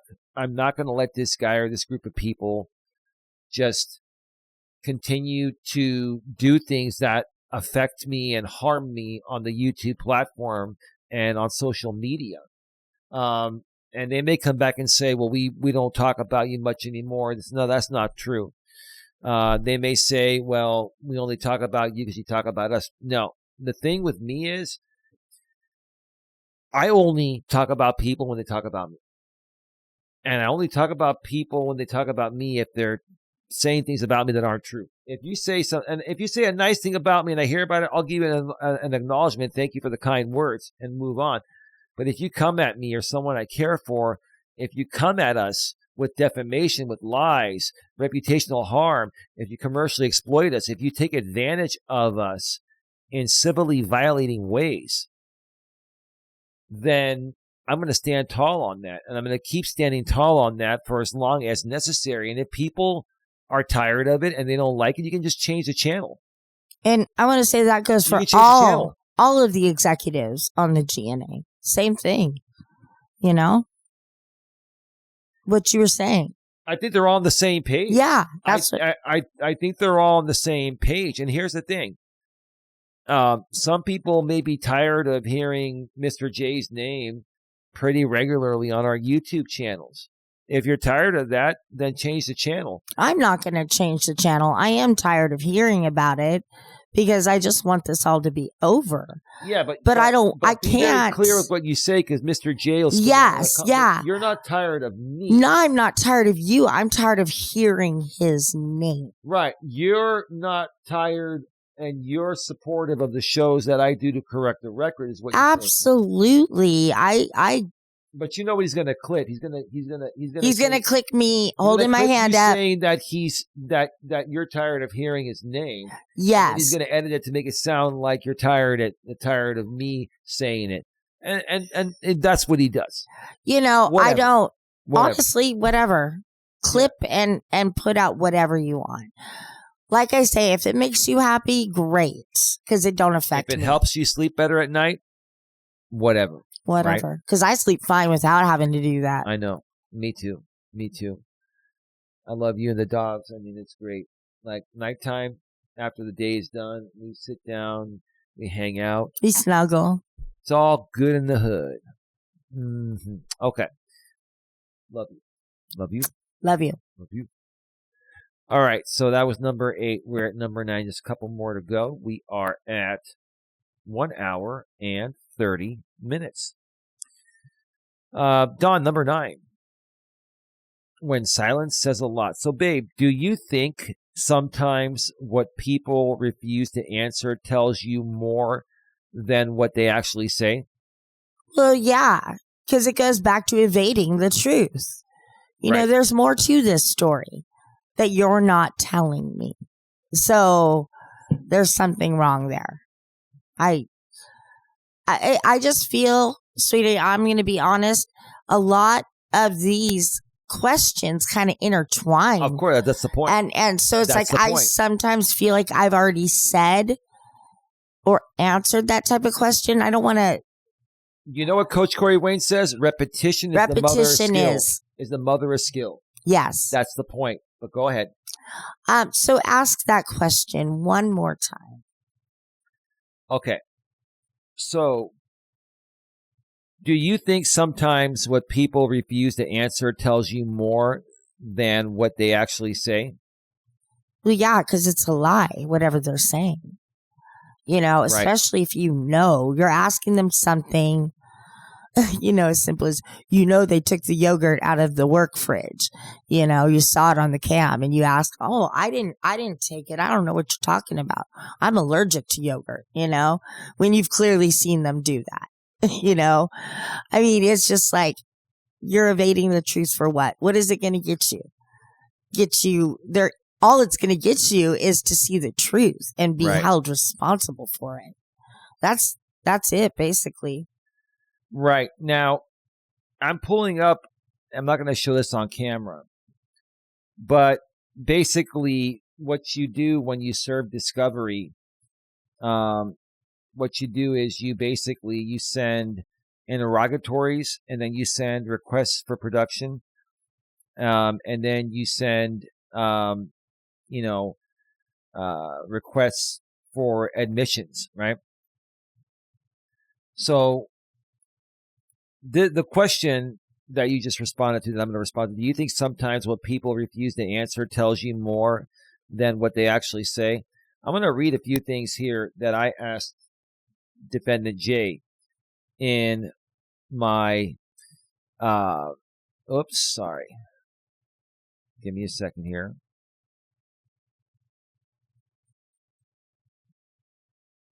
In my interrogatories, okay? And you're gonna see the point here. And he has to declare this under penalty of perjury, which he did. Interrogatory number 1, identify each Discord server, Discord channel, online group, private chat, live stream, community, or other online space owned, controlled, administered, moderated, operated, used, or participated in by defendant in which plaintiff's content, this litigation, or any restream or rebroadcast of plaintiff's content has been discussed. So he tries to say it's a broad request. All I'm asking is, where have you seen anyone share any one of my rebroadcasted live streams as they're happening live? We're not asking for dates and times. We're just asking if you've seen it. He has seen it. Mm-hmm. And he knows it, right? Yep. And then I ask him number 2, I'm going to be brief. State whether any unlisted restream link has ever been shared, posted, transmitted, blah, blah, blah, in any Discord server, online group, private chat, or other online space owned, controlled, administered, moderated, operated, or used, or participated in by defendant. If so, identify each instance by date, platform, server, blah, blah, blah. Number 3, identify each person known to defendant who has shared, posted, transmitted. He knows. I have proof that he's actually done this online. Mm-hmm. So if he's going to go to court and try to say this is irrelevant, I have the proof. If he try, he's going to probably try. It's funny. He made a community posting already saying that he already has my response when I file a motion to compel better answers. He's going to probably file a protective order. That's all he's going to do. Every time he's going to file a protective order to every discovery request to try to basically not have to answer. But evade the answers. I mean, no judge on the planet's going to, grant protective orders on valid discovery to every request a plaintiff makes. My requests are valid and they're very narrow, right? Mm-hmm. State whether defendant has ever shared, posted, transmitted, viewed, redistributed any unlisted restream link involving plaintiff's content. Okay? When it says transmitted, it's rebroadcasted. He has done unlimited rebroadcasts. Ms. T's done unlimited rebroadcasts. I have them on public streams saying that, they've done it unlisted. So the bottom line is that if we go back to the original question of the show, do you think sometimes what people refuse to answer tells you more than what they actually say? Mm-hmm. Yeah, absolutely. What it's telling me is this guy knows that he's boxed in. And he knows, whether he admits it or not, that I'm a pretty damn good pro se litigant. And I'm not saying that to be cocky. I'm a smart human being with common sense that has you boxed in to the point of, regardless of what you do, you're either going to give me the answers that I have the right to request for discovery according to the Florida Civil Code of Procedure, or you're going to look evasive. The judge is going to order you to do it. And then if you violate a court order, your credibility goes down the toilet and you're facing sanctions and contempt of court. Mm-hmm. So either way, sir, welcome to being severely boxed in ways that you never thought anyone would box you in. You can get triggered all you want when you watch this podcast. You're going to watch this podcast. All of these people, what they do, they watch when the podcast is released on Wednesdays at 8 a.m. 11 a.m. Eastern, 8 a.m. Pacific. Within the first hour or two, they're posting, they're watching, they want to hear what we have to say. I look forward to you being triggered, sir, come Wednesday morning. It might be afternoon for you because you're 3 hours ahead. By the time you're done with the podcast, it'll be afternoon. So by early afternoon, sir, on Wednesday, I'm sure you're going to make some noise. Anyway, yeah, his refusal to answer. I mean, he's the perfect example. That's why the reason why I keep using this guy, if anyone cares to know online, or if you're tired of this garbage on YouTube, he's the perfect example to all of this. He is. Absolutely. Yeah, I feel if you look up the word evade in the dictionary and you'll see his picture. Absolutely. Absolutely. All right. Final question, babe. Number 10. It's the power question. You ready? Yeah. We're at 1 hour and 38 minutes. Probably wrap this up in an hour 45, hour 50. Good. So, Dawn, what separates a direct, accountable person from an evasive person? Well, a direct, accountable person, somebody obviously can take responsibility for their actions, and they're not looking for any praise or any put downs or anything like that. Right. And then what did you say about the other side?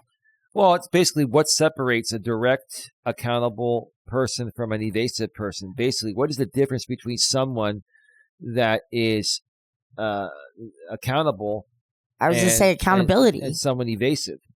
Yeah, I would say accountability is the biggest one. Right. Right. I mean, somebody that just keeps, passing that question around into different forms of the question, it's redundant. Yeah, for me, it's about honesty and integrity, babe. Honesty and integrity are two of the biggest things. I think also acceptance of responsibility. Accepting responsibility, absolutely. And another thing, morals, values, and ethics. I have very, very, very strong morals, values, and ethics. And so,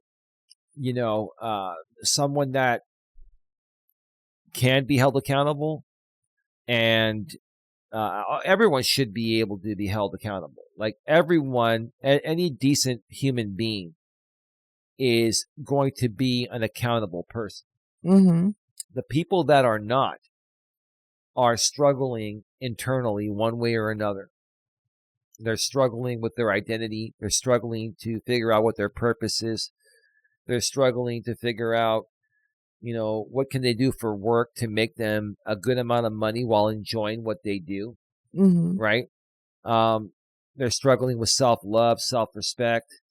And so, an accountable person, again, to me, is someone that has integrity, that's honest, that is selfless, the opposite of selfish, right? That has more of a giving mentality than taking. Now, you got to take sometimes, even if you're a giver. Don't just keep giving and never taking, but, go into it with the attitude that, hey, I'm not here to just take from people. I'm here to also do my part to give, right? You got to figure out a way to balance it out. That's what it is. Right, it's a little give, it's a little take. Right. Give and take. Amen. Double high five. Yeah, so, that's the difference there to me. And accountability nowadays, especially with the internet and especially with the millennial generation, that you yourself has now seen how many of them are so entitled that they're behaving in ways that most other generations never have behaved. I think they're being disrespectful in ways that most other generations have never been. They definitely have punished. They punish a lot more than other people. They will punish and hold on to that. And I know you know what I'm talking about. Yeah, they're holding on to resentment. Yes. Like the spoiled entitled millennials hold on to resentment like there's no tomorrow. This guy, Mr. J, is holding on to so much resentment regarding me. I think it's because 8 or 9 years ago, my ex Dana and I called them a spoiled entitled millennial. She's the one that told me about that. And I think he's holding on to that. I think that's a lot of the fuel, but also it stems beyond that. It stems back probably to his childhood. He's holding on to resentment probably regarding his parents and, their extracurricular activities, which I'm not going to mention here, and other stuff, but go ahead. Oh, yeah, no, that's basically what I was trying to say. I mean, in my situation, yes, we've said she's entitled, she's selfish, she's whatever, but in all actuality, what she's doing is probably the right thing, based on her own psyche, what she needs to do to feel safe. And so that means she has cut a lot of people out of her life, not just myself. Yeah, you might as well say what you're talking about. I'm talking about my daughter. Okay, there you go. And that situation. I think right now she's just going through a little embarrassment,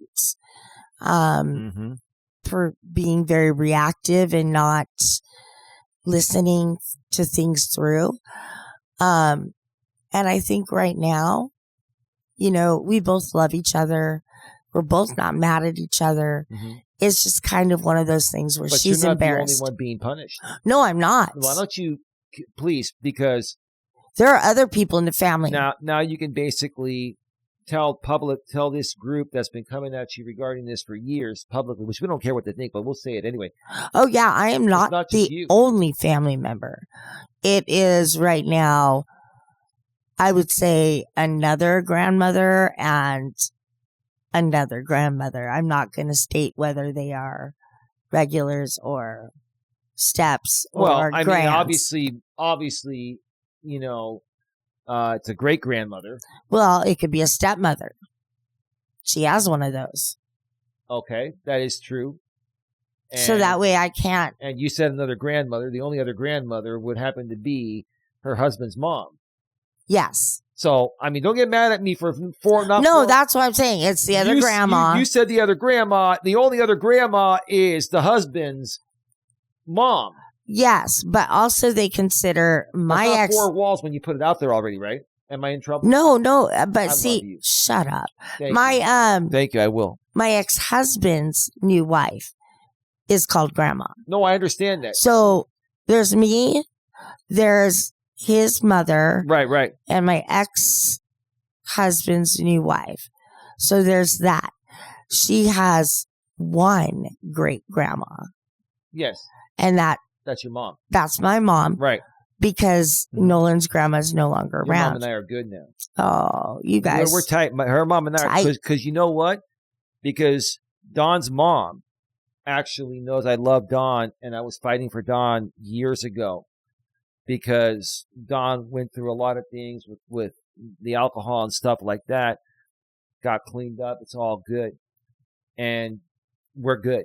And I'm very, everybody is good. I'm very proud. I never had any issues with your mom. I needed help back then because you wanted your mom during those times, and your mom hadn't figured out what you were actually going through, and she hadn't figured out how she was going to handle what I was going through. Correct. But you did amazing. I'm so proud. You have no idea. And today is great. Everybody basically loves each other. It's just a matter if they could get along with each other or just swallowing your own pride. I'm going to go to bat for you real quick and I'm not trying to attack your daughter or anything. I did enough of that years ago. Sure did. I did. But you know what? I went to bat for you because you were in a situation and you were highly affected. And I'll tell you this, okay? It's all good. I'm not mad at her or anyone anymore or anything like that. But if I had to do the same thing over again to protect you, I would. I would do anything to protect you. And here I'm saying that publicly to any of you out there that don't think I would protect this woman in any way. I'd protect her from her own family if I had to. I think that a lot of things that happen in people's lives are like those broken roads that lead you to where you need to be. And so there is a broken road between my mom and Eli. A broken road between Eli and my daughter. And right now, the things that Eli and my mom have done have started mending that broken road. Right. So it's just a matter of now, my daughter and I starting to mend the road. Mm-hmm. And then once we do that, they can mend the thing together. Right. So take these broken wings and learn to fly again. Learn to live so free. Okay, anyway, what I was going to say is one more thing. Now, to go to bat for you, and because you brought it up, and I'm not talking smack. We've talked about it offline. It's not a big deal. Like, your daughter is basically not allowing her own husband's mom, grandma, to see the baby. Yes. That's sad. It is. It's unfortunate for my granddaughter because in the long run, she's the one losing out. She really is. I'm going to say this. I'm just saying this, speaking for myself. If I had a kid with a woman and that woman kept the kid away from my mom, I would be down filing for divorce that same fucking day. Yeah. I'd be out. Yeah. Now. Because you know what? When you marry one person, you marry their family. And here's the thing. I've said some things about your daughter's husband before. I'm not going to go to that level. But the bottom line is, you cannot be that pathetically weak of a man to not stand up for your own mother to your wife. That is pathetic to me. Yes. Honestly, that is a spineless man. I'm sorry. And I feel I'm being punished because I had a spineless husband who let me do that to his mother. So I feel I have a little karma in my life right now that I'm reflecting on because I made that decision. Now, they weren't out of my kids' lives. It was just my kids weren't allowed to be alone with them. And there's lots of other circumstances that have to do with that we will not talk about. Wait, babe. Your ex-husband's parents, I love this story. This is the funniest shit I've ever heard in my life. they were saying that because your boobs were so big that you were going to suffocate Ashley. It was Ashley you were breastfeeding, right? Yes. And you're going to suffocate Ashley breastfeeding your daughter because you had big boobs. That is the weirdest thing I've ever heard in my life. Yes, it was weird. And, that we all laughed, like, not her. We all laughed behind her back, because that is like, I don't even know why anybody would say that. Unless you're Dolly Parton before she had her breast reduction many decades ago, I don't think there's any chance of anyone suffocating from big boobs. Not if you're doing it the right way. Yeah. Seriously, you're holding the baby like this. So how? Yeah. Okay. Your ex-husband's parents were ultra conservative. Arkansas, Oklahoma. Oh, they were Hicks. Old school. Yeah. Hicks. Exactly. Hillbillies. But yeah, like I was going to say, again, and I'm just saying this in general now because I think your daughter's husband is a very, very good guy and nice guy. I think he's too nice of a guy. Yes. I think the guy needs to really man the hell up. Let's just put it that way. Because again, honestly, let's say you and I were younger and we had a kid and you try to keep that kid from my mom, you'd be out the door. And honestly, I love you. I don't want to do that. But see, you would never put me in that position, right? But at the same time, why would any wife put their man in that position? That's the question. That's the question. I did because I didn't feel it was safe. No, you had a reason. Yes. I'm saying about, and I don't want to talk about, well, you already brought up your daughter. I'm saying, what is her reason?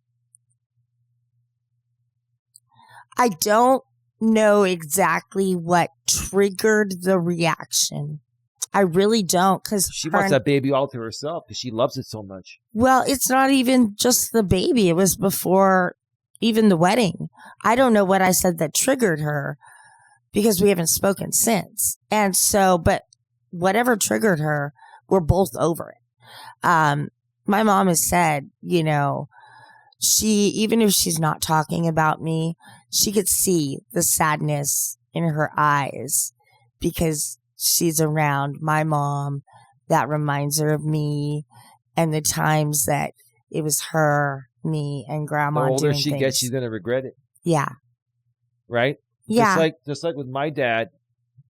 I always loved my dad, but I was always not treating my dad as well as my mom because my dad was the enforcer and I couldn't get anything past my dad. My dad was right about everything. And like I said, 6 months before my dad passed away, I've said this before, I'll say it again. I've said it on YouTube before, but I'll say it again for podcast land, is that 6 months before my dad passed away, at that point I was living at an apartment complex. I came over to the house to just apologize to my dad. I still had some of my mail coming to the house back then.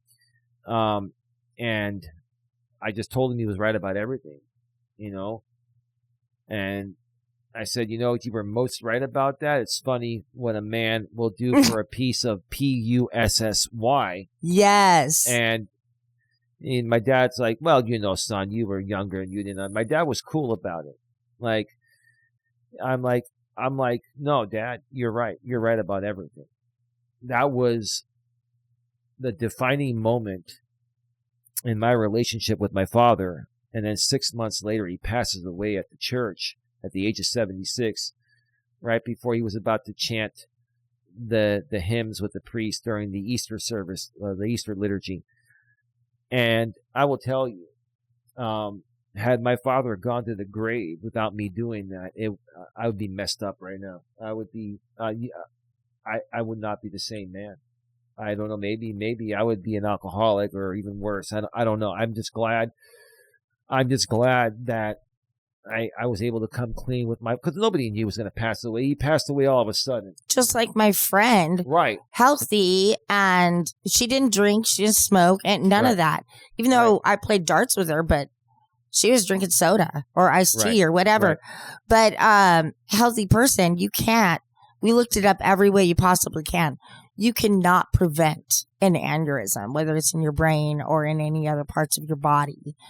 And it just comes out of nowhere. Like he said with his dad, just nobody expected it. So no, that's life. No, but I'll tell you what, you and I hold each other accountable. In a relationship, give me 5. It's not just me holding you accountable, you hold me accountable. We're a great team. A great couple is a partnership, is a team. You are a team. There are times in the past where she's called me selfish. I've called her selfish. We've had our moments, don't get me wrong, but we don't mean that. Whenever she calls me selfish, I'm like, listen, we're a team. Like, you are my teammate. Number one, I don't want to argue you. I don't want to fight with you. I don't want to argue you. There's no point. We're on the same team. Teammates do not fight. You're not the Giants and I'm not the Dodgers. No, although you're wearing their color right now.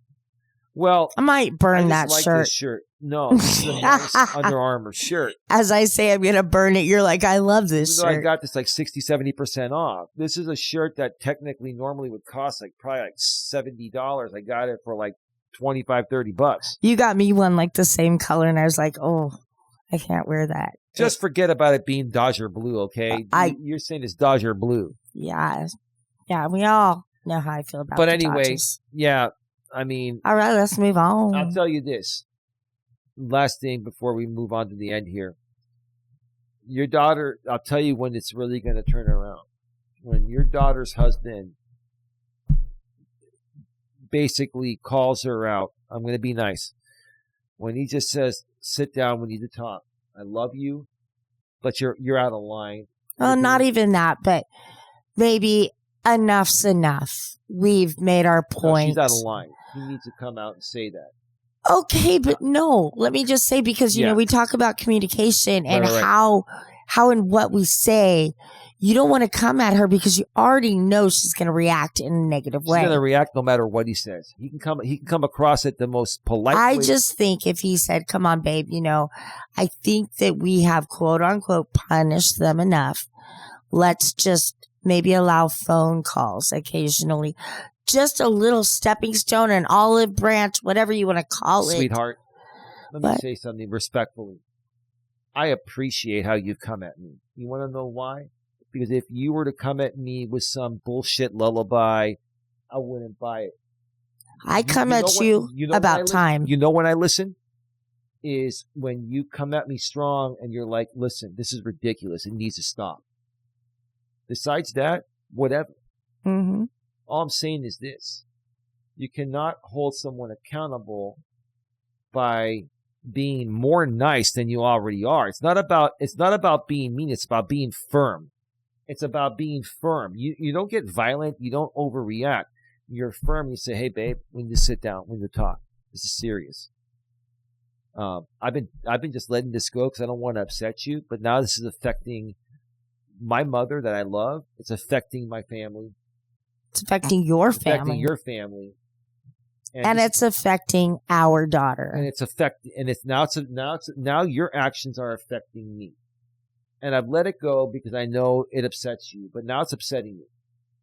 And we need to resolve this. This needs to be resolved. No, he needs to be firm because she's going to push. Because she knows that anytime she's pushed enough, she can push through any resistance. Every time anyone's given her resistance, you, your ex-husband, anyone, her man, your mother, anyone. A friend. When she pushes through the resistance and everyone just lets off, it tells her that's all I have to do every time to get my way. Mm-hmm. So the problem is, it's not even her. The problem is everyone has allowed her to keep pushing the reasonableness out of the way. That's it.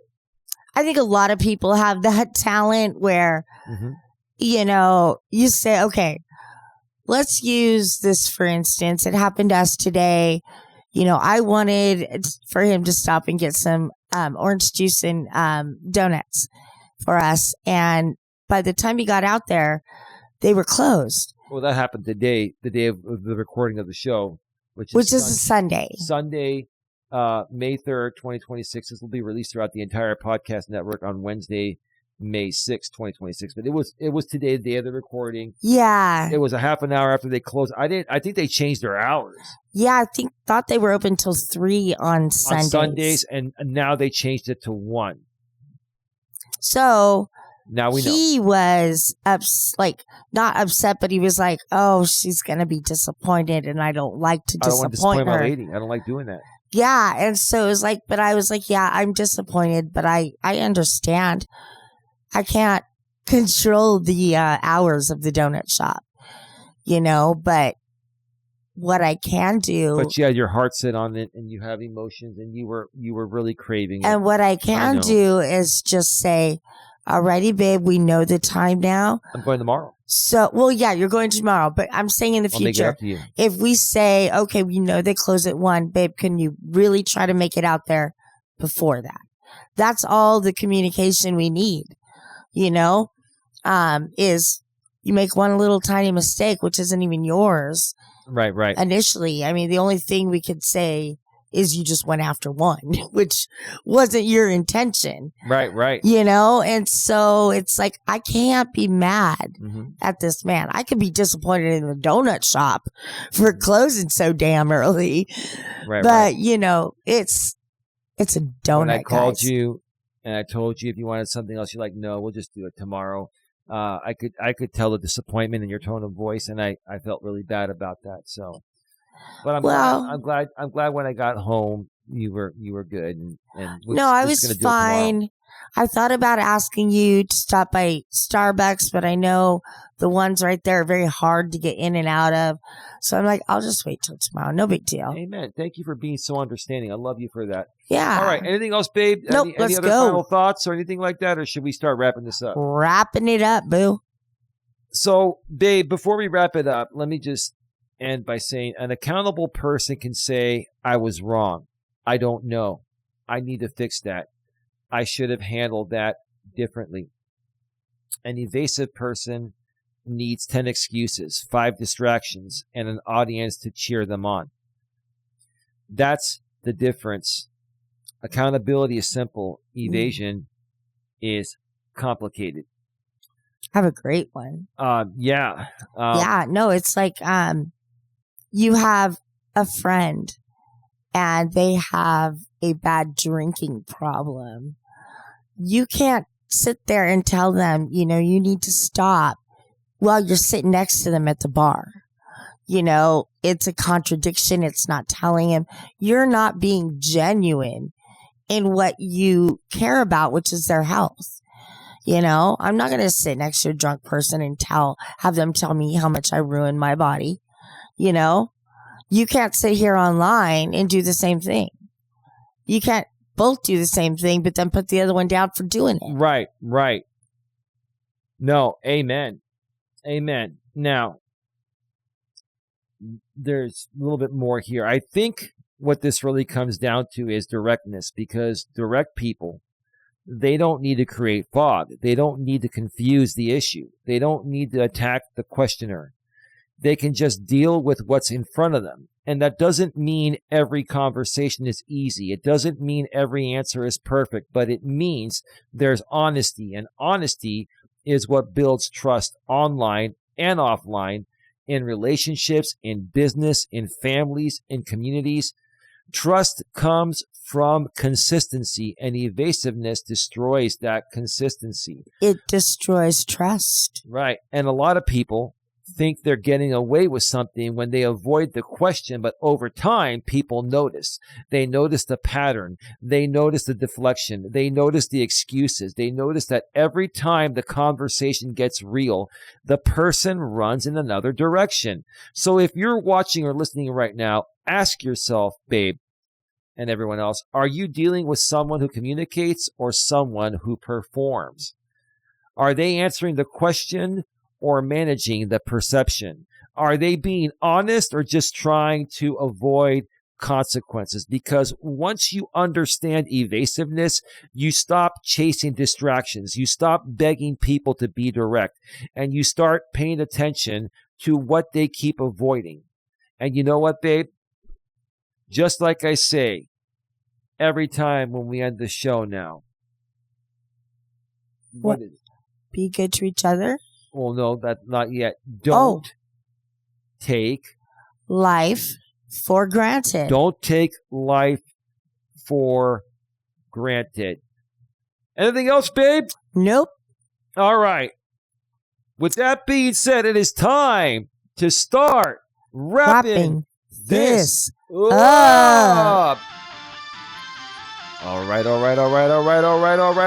You've been listening to the Don and Eli Take on the World podcast. This has been episode number 59, and the topic, once again, was why people are evasive online and offline. One more time, episode number 59 of the Don and Eli Take on the World podcast was about why people are evasive online and offline.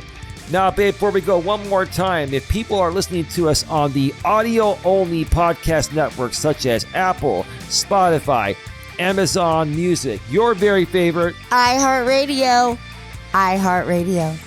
That's right, 3 times my lady's favorite is iHeartRadio, and one of mine too. That's where I listen to the audio-only podcast. I also watch the YouTube video version too. Yes, I watch the replays. You have to learn.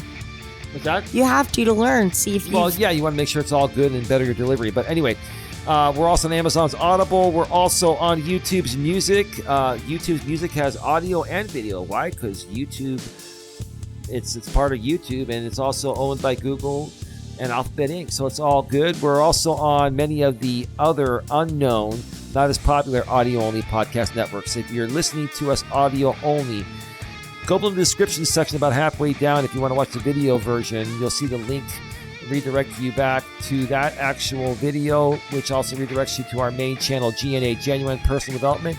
Subscribe, bang the bell, select the notification so you don't miss anything, and then go below in the description section while you're there. A couple lines down, you'll see the link to our secondary channel, our live streaming channel, GNA2, Genuine Live Personal Development, where we go live, if not every day, almost every day, with many different shows: Walking with Purpose, Driving with Purpose, On the Couch with Don and Eli, live streams from the studio, and so much more. So check us out, subscribe, bang the bell, and select the notifications. With that being said, it's time to go. Have a good one. Take care. And as always, babe, be good to each other.